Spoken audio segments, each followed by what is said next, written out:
Welcome back to the Global Cash Summit.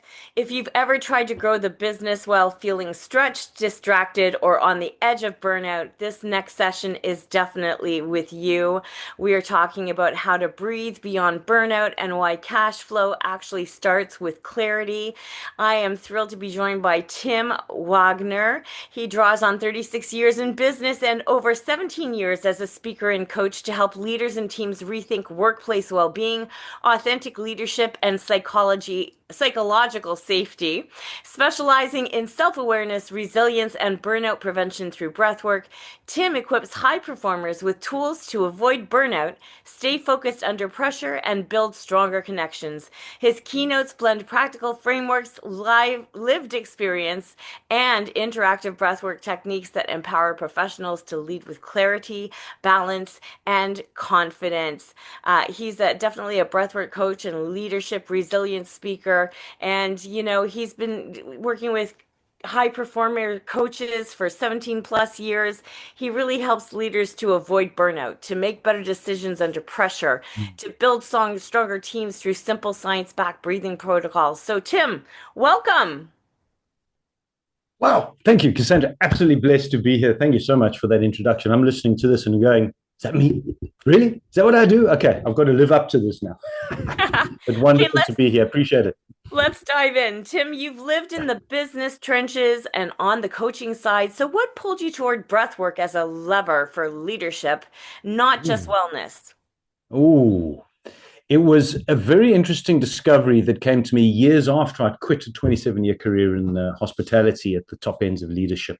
And to be honest, I wasn't even looking for breath work because, like many people in the corporate environment, you don't even know what breath work is. We haven't got a clue. We're not taught on this stuff. And it was by complete default that one day I just happened to be searching, how do I train at sea level to climb at altitude? And I was on Google. And the stuff on breathing came up. Oh, breath work? I know how to breathe. I've got 51 years of experience. I've got to be pretty good at it. Only to learn very quickly that I wasn't. And the very first thing that I read, which is stuck in my mind ever since, that if you're stressed and anxious, shut your mouth, breathe through your nose because it acts as a natural tranquilizer to your nervous system. And I'm reading this and I'm going, hold on. Why don't we know about this? How come in all my years of personal development, of coaching, of speaking, of just really ingraining myself and being the best version of myself, have I never come across this before? And in that moment, I connected it back to when I left the corporate world, burning out and not knowing that there was simple solutions. And that just opened up a deep rabbit hole of breathing and holistic healing that I've not stopped ever since. Yeah, connecting that breath to quality of getting through tough situations, the fastest way to impact uh, people's decisions is really through their breath. And, by using your breath, you can also make better decisions. You can work Yes. faster. There's less friction. You can make better decisions for your business. So give us a quick model. When leaders regulate Mm. breath, what Mm. shifts in the brain and how does that translate into cash decisions? Ah. So let's play a little story. So you're an executive. You're going into you're doing a pitch, and you're about to walk into sit down with a whole lot of prospective clients of yours, and you've got everything ready, and you know there's other people that you're pitching against, but you're sitting waiting for your turn. And in that moment, as you're sitting there, you're seeing these well-dressed, very well-presented business people, and you're sitting there going, imposter syndrome. How can I deal with this? Am I crazy? I can't do this. Who am I? Who do I think I am that I can pitch for this $1 million, million rand, whatever it is, contract that'll change everything for me? And in that moment of this panic, you just start breathing like this and you think, what's my name? I can't even remember my name. Because in that moment of fear, fight, flight, that panic state, you've activated the sympathetic nervous system and you're breathing in your chest, in and out your mouth. And in that state, our bodies, our physiology is designed to remove the oxygen from our prefrontal cortex and send it to our muscles and our internal organs for either fighting or running. Mm-hmm. So you're not able to actually physically think rationally in that state. So you walk into that presentation all hyped up, all energized, all panicked, and you stand there and you garble something that you can't even remember what it is. And you think afterwards, but what happened? Your brain wasn't switched on. It's how we've been designed. And once you understand how you've been designed, you can then reverse engineer that. You can control it. You can become what is called a conscious connected breather. And as soon as you then change your breathing pattern, you'll be able to think with more clarity. And in that moment, that will turn into a far more productive presentational pitch. Hence, cash flow, right? Wow. Wow. Yeah. I could remember uh, a few times in my career as an opera singer when you step onto stage and there is nerves, of course, there's always nerves. You're always nervous. Sure. But you have to be able to control your nerves to be able to, because the first thing that goes is your breath. The So absolute right. first thing that goes is your breath. And so Mhm. I don't know how we ever manage that situation, but I think it's the years of the daily practice, really, of the Yes. breath that really subconsciously was able to calm things down in order for you to do your job. And then once you got going, it was easy and it was back to normal again. But there have been, that didn't happen all the time, just a few times, particularly when I was younger. But I can remember those times when you get out there and all of a sudden you're like, it's like the breath is not coming. You can't get on top of your breath. You have to Right. control yourself and really manage that fight or flight. So that's very interesting. I love that. So breath really regulates physiology. Physiology really unlocks that cognition, and that Yes. cognition really drives that cash critical choices that we make beautiful. Yeah. Okay. That's So exactly it. yeah. Yes, is in a moment in that state of regulating your nervous system and calming and allowing the oxygen to flow, you'll find that ideas, that solutions become a lot easier. So when I'm teaching my clients, I share an exercise to prove in literally 3 or 4 minutes the difference between connected to your breathing for producing interesting, unique results and ideas. When you're out of your head and you're able to think with more clarity, you're breathing into your heart versus when you're stuck in fear, fight, and flight. So there's actually an exercise that I run with them, and the things people come out with are profound. You think, I've never thought of this before. Yeah. Because as an opera singer, you'll know, are you breathing from your head or are you breathing from your heart? You're Mhm. breathing from your heart, you're breathing from your gut, from your lungs. It's an entire whole metaphysical state. Mhm. Mhm. So you've got to get out of here. The solution's not here. So we're going to do a short seated practice with everybody now. So safe and inclusive, no breath holds. If you're driving, please pause and come back later. Tim, can you guide us through your box to baseline about a minute to just show how quickly we Let's can reset through that, four, Why four, not? four, four box breathing Yeah, situation? so I love it. Box breathing, Cassandra, is one of the most popular and well known breathing techniques from people who have been in stress states. It's what's taught to firefighters and the armed forces who are remaining in a high functioning, high stress state for long periods of time to allow them to calm their nervous system while still being attentive. So it's a very simple technique. And sometimes the simplest ones, aren't they the most profound? Mm. So I'm going to get my timer up here. And all that we're going to be doing, and exactly what you're saying, don't do this if you're driving or operating heavy machinery, is you're sitting relaxed. Ideally, you're leaning against something. Your arms can be in your lap or by the side on the desk. It doesn't matter. And I'm going to be counting you in. This box breathing actually has short breath holds. So it's breathing into the count of 4 through your nose. You're going to then hold for the count of 4. You're breathing out through the count of 4 through pursed lips. And you're holding for the count of 4. And we're just going to repeat that like you imagine a box going round and round. You do it 60 seconds, and I'll explain to you afterwards why physically it's such a powerful thing. We ready? Okay, we're ready. We're Yeah. ready. Ready? I'll count you in from 3 to 1. Let all your air out, and then take a slow breath in through your nose, and I'll count for you. And 3, 2, 1. Breathe in. 2, 3, 4. Hold. 2, 3, 4. Out through pursed lips. 2, 3, 4. Hold. 2, 3, 4. In. 2, 3, 4. Hold. 2, 3, 4. Out. 2, 3, 4. Hold.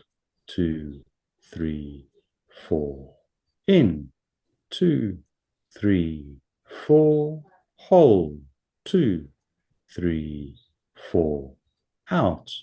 2, 3, 4. Hold. 2, 3, 4. And just sit for a moment and feel the peace come over you. Maybe feel your heart beating in your chest. Just a complete calmness. And just come back to your normal breathing. And if you closed your eyes, welcome to open again. It's box breathing. Notice the shift, everyone. Even on camera, I feel more grounded.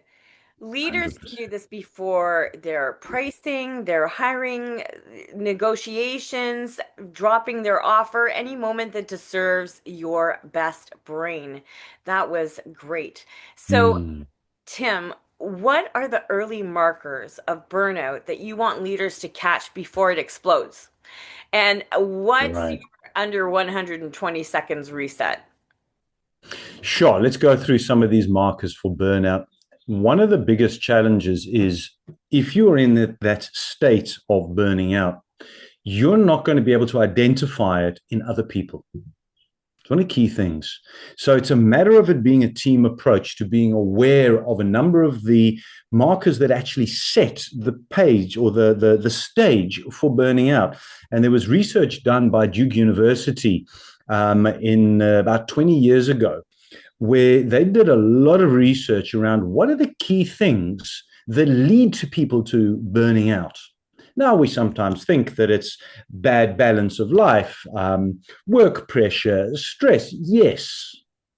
But I operated in a high stress environment for 27 years. Why did it suddenly happen that I couldn't handle life anymore? Why did it suddenly happen after 27 years? I couldn't handle that. I mean, hospitality doesn't stop. It's 24/7. It never sleeps. I never slept. I ran a high profile business for many, many years. So what are the key things? Well, here's the key signs of what you're looking for. One of them is sleep. We sleep as a world very badly. I used to say, people say to me, Tim, how do you keep functioning like this? Because I'd sleep 4 hours a night. Mm-hmm. And my saying was, I'll sleep when I'm dead. But you know what? It almost killed me. That was the worst thing. Not being able to sleep doesn't give you a chance, your body a chance to regulate and slow down. So listen, are your people getting enough sleep is a key thing. Probably What not. you want to, what do you, probably not. Probably what do you want to not. have a look? We don't. We sacrifice that. Another one is listen to people's language. You see, in a state pre-burnout, there's actually a term for it. It's called brownout. There's a term, a precursor to burning out, where you're still turning up and you're functioning, but internally you're disengaging.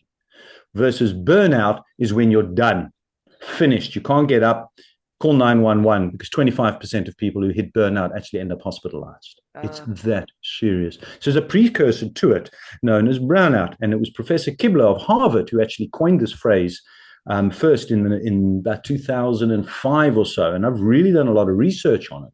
And what he says is in a state of this precursor called brownout, is that you're unable to see things positively. So have a look in the team who used to be positive and upbeat, but now all they is negative. They're not training people. They're knocking everything down. They're only able to see negative or neutral. Anything opportunity, any growth, anything positive, they can't see it. Physically, not able to see positive. So you want to have a listen to people's language. How have they changed? could be a precursor to that.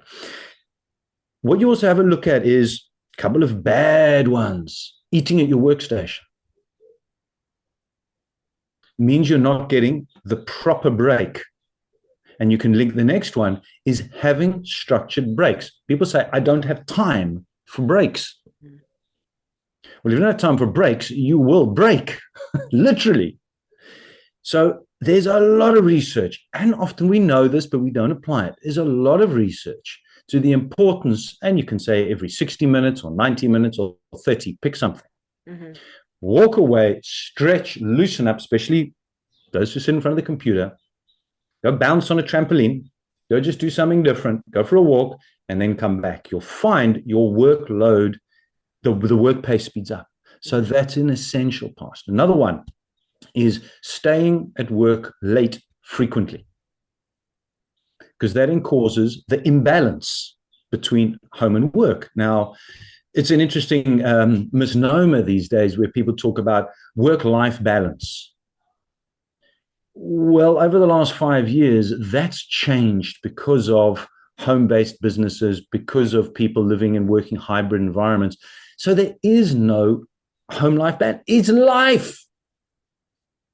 It's just one. They're together.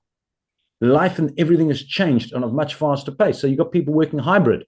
No longer are they sitting in traffic for half an hour to get to the office and half an hour home again, where they can change the work hat, home hat.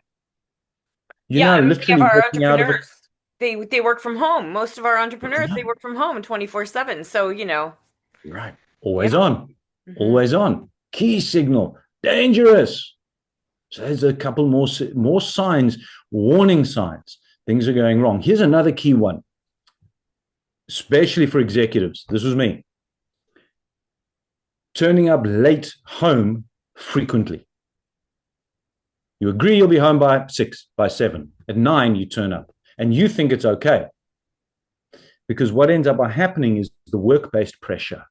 The home-based pressure becomes a pressure cooker. And what I've discovered in my years of now helping people burning out, and I relate to my own story all the time, this was me.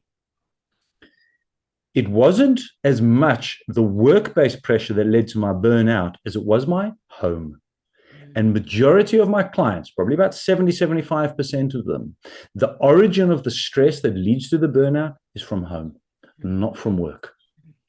So the World Health Organization states that burnout is a work-based pandemic, which it is, a pandemic. But I believe they've got it wrong. It's life, it's not work. They haven't changed that.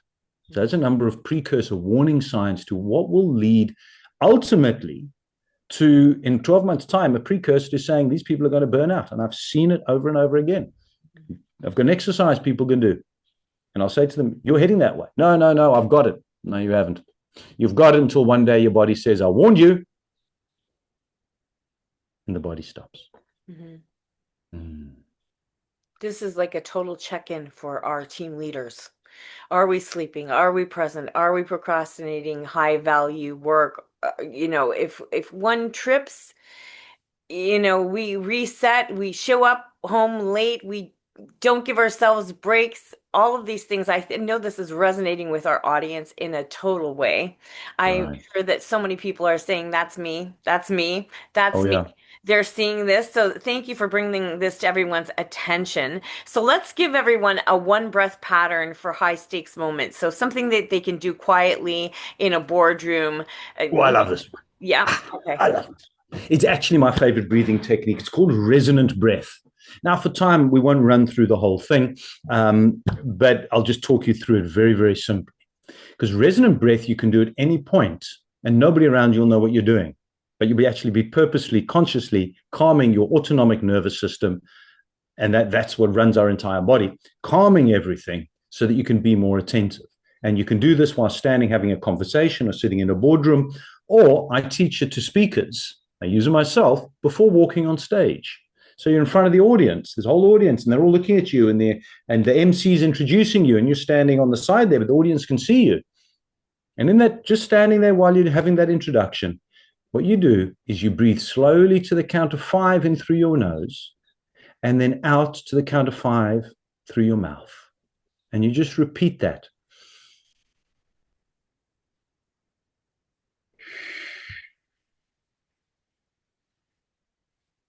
In through your nose, slowly pursed lips out your mouth, counting in your head for 5.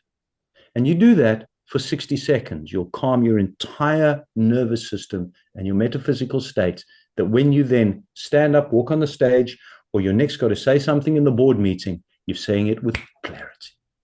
Amazing. Simple and extremely powerful. Can I share quickly why it's so powerful and what actually happens? Yes. Sometimes people like the science behind it. This is not woo-hoo, let's go hug a tree and walk around barefoot on the grass. Although you should do that anyway. There's research and science behind it. So what happens in a state of fear, fight, flight, panic? Think of somebody or visualize somebody who's having a panic attack. How do they breathe? Right. Yes. Short, sharp breaths in and out your mouth, into your chest. Blood pressure goes up, heartbeat goes up, sweat comes, panic. And often people faint. Okay. We don't want to get there. So as the more stressed you are, the more breaths you take a minute. There's an interesting exercise you can do is just to time your breaths. How many breaths do you take in a minute? The average, the deemed okay, is between 12 to 16 breaths a minute. The less you breathe, the healthier you are. The more calm you are. The more you breathe, over 16 breaths a minute, either it indicates you've got a lung problem, perhaps asthma, or you've had pneumonia, or you're in a high stressed state. So when you're breathing resonant breath, 5 in, 5 out, you're breathing down to 6 breaths a minute. That's amazing. That's amazing. And right, it's a little bit of a misnomer because we believe breathing in and out our mouth is going to give us more oxygen, right? Okay. So here's my question. Do you want more air or more oxygen? Yeah. I want more oxygen. You get more oxygen to your vital organs, your muscles, your body, through into your lungs when you breathe through your nose than you do your mouth. Amazing. Brilliant one. I love it. I love that too. It's so powerful. And this is just something that is a tool that people can take with them. So thank you for sharing that with us. And everyone, I want you to make sure that you are connecting with Tim on LinkedIn to keep learning. And also, he has a wonderful resource that he's provided for you guys today. Tim, do you want to share that information with people about what Yeah. you presented for a resource? Perfect. So, because I was finding this so interesting, and a lot of people are asking me constant questions, I wrote a small ebook. It's a free ebook. I'm gifting it to everybody here, from burnout to all out in 60 seconds. And in there, I'm going to share the 2 breathing techniques. You'll find them in there, as well as links to the YouTube so you can watch the video on it. And also, there is 4 or 5, I can't remember how many other different breathing techniques you can use. There's one which will waken you and lift you if you're feeling down and panicky and you can't focus. It'll lift you and awaken you. There's another one that'll even help you to sleep better. Amazing. And that's what we all need. So, Tim, thank you so much for being with us here today. Everyone, just keep an eye on your dashboard, the emails that are getting sent to you, because Tim's going to be joining us again later this week. And so you're going to have more opportunities to work with him, to learn from him powerfully. And so we look forward to that. Thank you, Tim. It's a pleasure, Cassandra. Thank you so much. Okay. Ciao, ciao.